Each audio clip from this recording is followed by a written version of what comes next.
bikin Bonjour. Le Mari, Yeah. my husband, Yeah. my man, Yeah.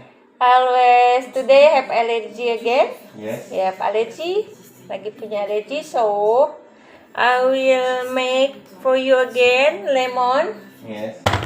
and milk, honey Honey bee.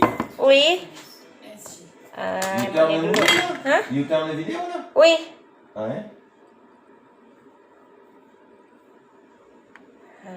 madunya segini yang banyak.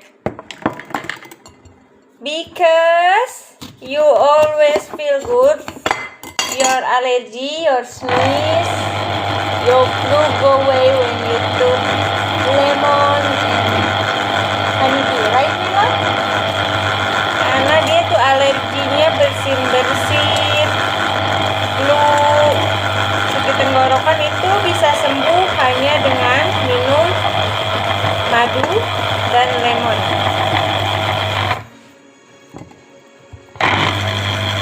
Nah, jadi kalau lagi sakit flu, bersin-bersin, batuk, pilek, sakit tenggorokan, itu obat yang manjur minumnya lemon ya, perasan jeruk lemon dan madu.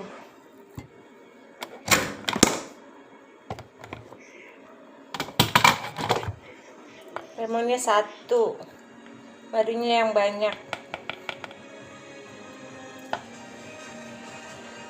Lakiku cocok minum ini. Diaduk.